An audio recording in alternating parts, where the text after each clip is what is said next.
জ্যোতিষশাস্ত্রে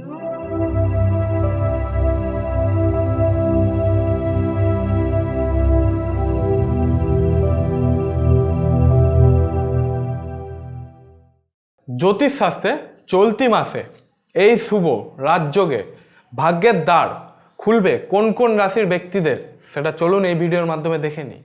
নমস্কার দর্শকবৃন্দ, আমি দেবদূত শাস্ত্রী। প্রত্যেক দিনের মতো আপনাদের মাঝে এমনও একটি ভিডিও এনেছি যেটির মাধ্যমে আপনারা এতটাই উপকৃত হবেন, মানে যার মাধ্যমে আপনারা খুবই উপকৃত হতে চলেছেন। তাহলে ভিডিওটিকে একটু দেখে দিই, তাহলে দেখুন এই ভিডিওর মাধ্যমে কি বলছি। জ্যোতিষশাস্ত্রের গ্রহরা নির্দিষ্ট সময় মতো এক রাশি থেকে অন্য রাশিতে প্রবেশ করে, কি বললাম দর্শক বন্ধুরা, যার বিশেষভাবে প্রভাব পড়বে সকল রাশি ব্যক্তিদের জন্য বা ব্যক্তিদের উপরে। যা কারোর জন্য ইতিবাচক হতে পারে, তা কারোর জন্য আবার নেতিবাচকও হতে পারে। 24শে এপ্রিল পর্যন্ত শুক্র মীন রাশিতে অবস্থান করবে, কি বললাম বুঝতে পারলেন? 24শে এপ্রিল পর্যন্ত শুক্র মীন রাশিতে অবস্থান করবে এবং 24শে এপ্রিল মেষ রাশিতে প্রবেশ করবে সে, কি বললাম বুঝতে পারলেন? এই সময় তৈরি হবে লক্ষ্মীনারায়ণ রাজযোগ, বিপরীত রাজযোগ, মালব্য রাজযোগ এবং আর্থিক থেকে লাভ হবে আপনার। এই সময়টা আর্থিক দিক দিয়ে আপনাদের লাভ পাবেন আপনারা। জানুন এই রাশির তালিকায় কারা রয়েছেন। প্রথমত আমাদের রাশি হচ্ছে মিথুন রাশি। মিথুন রাশির যারা জাতক বা জাতিকা রয়েছেন তারা একটু মনোযোগ দিয়ে শুনে নেবেন। মিথুন রাশির খুব শুভ সময় শুরু হতে চলেছে, ঠিক আছে? আপনার উপর যোগের খুব শুভ প্রভাব পড়বে, ঠিক আছে? আপনার আটকে থাকা প্রত্যেকটি কাজ এই বছর হতে চলেছে, ঠিক আছে? যারা চাকরিজীবী রয়েছেন তাদের জন্য খুব ভালো সময় আপনাদের আসতে চলেছে। এই সময় আরাম করে জীবন কাটাতে পারবেন আপনারা, কি বললাম বুঝতে পারলেন? এবং বিলাসবহুলভাবে জীবন কাটাতে আপনারা পারবেন এবং মাথা ঠান্ডা রেখে প্রত্যেকটি, কি বললাম দর্শক, মাথা ঠান্ডা রেখে প্রত্যেকটি কাজ করলে আপনার জীবনে সফলতা নিশ্চিত। এই সময় দূরে কোথাও ঘুরতে যেতে পারেন আপনারা। পরবর্তী রাশি হচ্ছে আমাদের কর্কট রাশি। কর্কট রাশির জাতক বা জাতিকা যারা রয়েছেন, কর্কট রাশি ব্যক্তিদের জন্য অত্যন্ত শুভ সময় শুরু হতে চলেছে।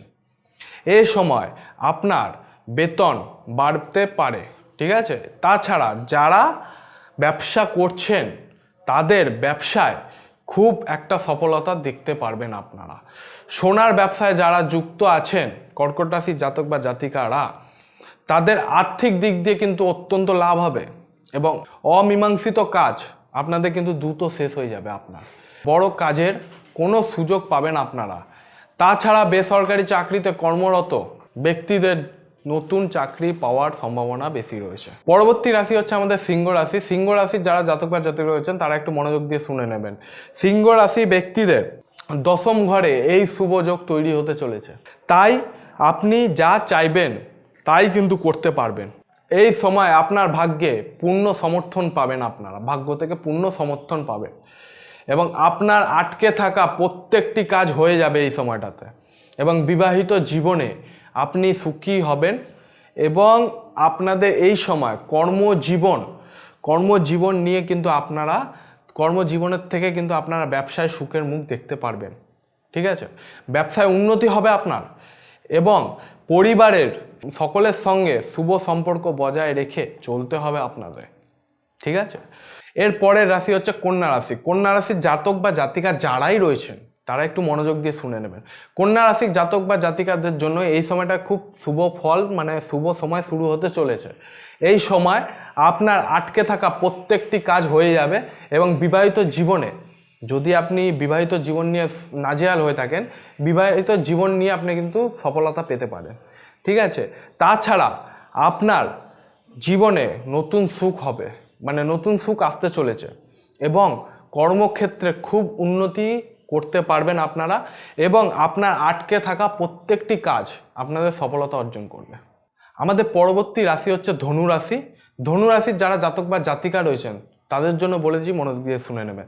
ধনু রাশি ব্যক্তিদের শুভ সময় শুরু হবে। আপনি নতুন বাড়ি করবেন, গাড়ি কেনার সম্ভাবনা হতে পারে আপনাদের, মানে গাড়ি কেনার সম্ভাবনা রয়েছে, ঠিক আছে? এবং তাছাড়া বন্ধুদের সঙ্গে আপনি ভালোভাবে ব্যবহার করবেন এবং পরিবারের সকলে আপনার পাশে দাঁড়াবে, আর্থিক দিকে লাভ হবে আপনাদের, কি বললাম? এটা হচ্ছে ধনু রাশির জাতক বা জাতিকারা রয়েছেন তাদের জন্য। তাহলে এই লক্ষ্মীনারায়ণ রাজযোগ নিয়ে কারা কারা সফলতা অর্জন করবে, কাদের সমস্যা থেকে সমাধান পাবেন, এই জিনিসগুলো নিয়ে কোন কোন রাশি এইগুলো পাবেন, সেই নিয়ে আমি এই ভিডিওতে আলোচনা করলাম। এই ভিডিও দেখে কোনো রকম যদি আপনাদের সমস্যা হয়ে থাকে তাহলে সরাসরি আমার সঙ্গে ফোনের মাধ্যমে আপনারা যোগাযোগ করতে পারেন, এবং নিচে আমার ফোন নাম্বার দেওয়া রয়েছে, তার মাধ্যমে আপনারা যোগাযোগও করে নিতে পারেন। এবং কোনো রকম সমস্যা হলে স্কুলে আমার চেম্বারে অ্যাড্রেসগুলো আসছে, চেম্বারের মাধ্যমে আপনারা কিন্তু আমার সঙ্গে যোগাযোগ করে নিতে পারেন, সরাসরি চেম্বারে এসে দেখা করে নিতে পারেন। ভিডিওটি কেমন লাগলো সেটি কিন্তু কমেন্টের মাধ্যমে জানাবেন, এবং আপনি এই ভিডিও থেকে উপকৃত হলে আপনার বন্ধু বান্ধব এবং ফ্যামিলির মাঝে এই ভিডিওটি ছড়িয়ে দেবেন, বেল আইকনটিকে প্রেস করে দেবেন, যাতে আমার পরবর্তী ভিডিও আপনাদের তৎক্ষণাৎ আপনাদের পাশে চলে যায়। ঠিক আছে, তাহলে দর্শক বন্ধু আজকে এই পর্যন্তই, পরবর্তী ভিডিওতে আবার দেখা হবে। জয় শ্রী মহাকাল।